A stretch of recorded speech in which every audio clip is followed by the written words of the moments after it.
Every time when a new console comes along, there's always a transition phase where games tend to come out for both the new generation as well as the last generation platforms. While there's nothing wrong with this practice since it's consumer friendly for the most part, it so happens that sometimes the old versions suffer from a variety of both technical and non-technical problems, which makes playing on these platforms frustrating at best and unplayable at worst. In addition to this, cross-gen releases also tend to hold back developers from completely realizing the potential of the new hardware since they have to account for the weaker hardware while making these games. As such, there's a case to be had for such games to not be cross-generation, and here are 10 such examples.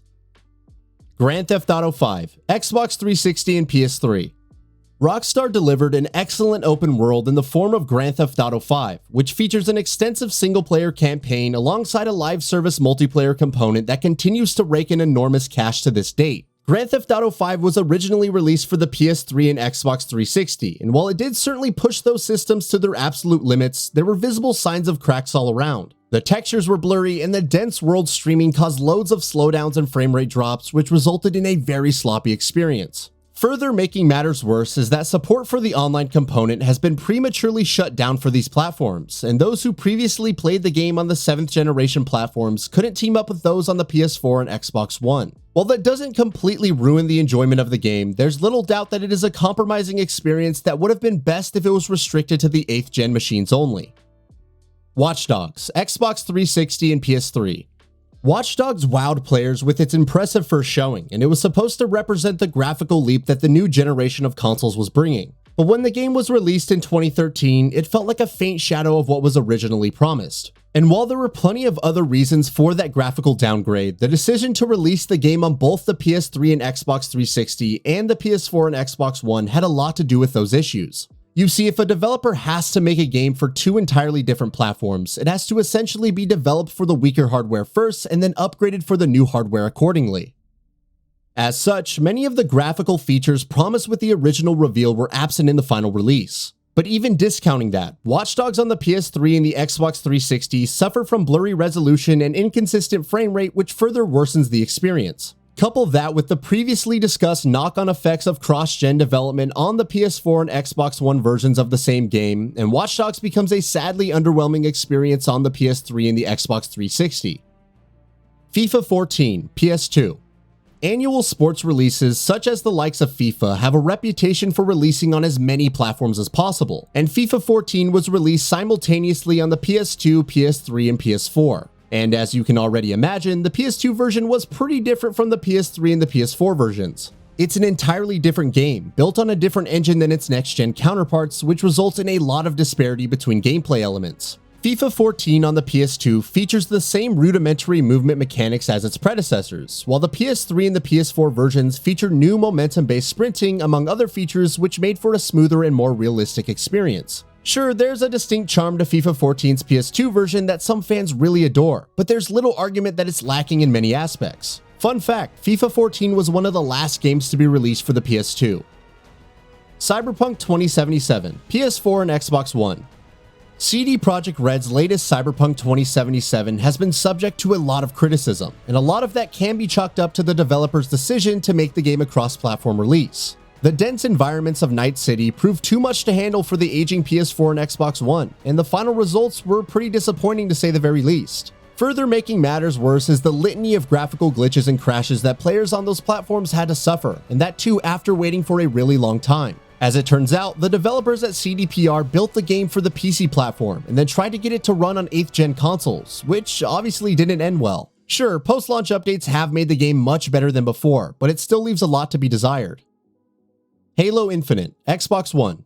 Halo Infinite is the series' first cross-gen release, and considering that it's on this list, the game definitely fell short of expectations. The Halo games have always served as a graphical showcase for Microsoft's consoles, and Halo Infinite definitely missed the mark. Having to juggle two different versions of the same game obviously requires making compromises to the visuals, and that's precisely what happened here. Sure, Halo Infinite doesn't look bad on any platform, but it doesn't impress either. Furthermore, players on this platform also have to contend with a 30 FPS frame rate, which also dampens the enjoyment of such a fast-paced shooter. Wolfenstein The New Order, Xbox 360 and PS3. Machine Games delivered a thunderous comeback with Wolfenstein The New Order, a game that perfectly married the convenience of a modern first-person shooter with the chaotic nature of the old Wolfenstein games. The game was obviously released on both the PS4 and Xbox One and the PS3 and Xbox 360, and the latter of those versions were pretty underwhelming. The resolution can get really low at times, which results in a blurry image. Frame rates can also be inconsistent, which is a big problem for a game like this where the action can get supremely crazy at times. Horizon Forbidden West, PS4.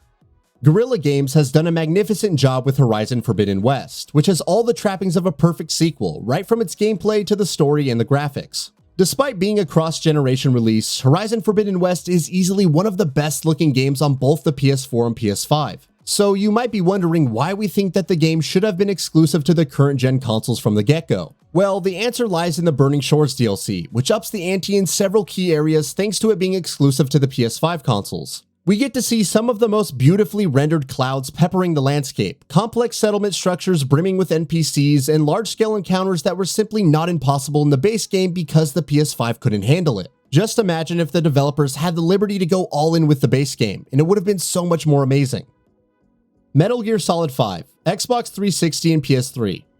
Kojima's swan song Metal Gear Solid 5 The Phantom Pain has a ton of great things going for it, but there's little doubt that the game struggles to run well on the Xbox 360 and PS3. The resolution can drop really low, which results in a blurry image, and the frame rate exhibits a high level of inconsistency. It's definitely not the intended way to play the game, but Konami had to make the game for these platforms because Ground Zeroes was also released on the PS3 and Xbox 360. Of course, having to juggle these different versions of the same game would have also required some significant amount of resources, which might have been better off if diverted towards completing the game.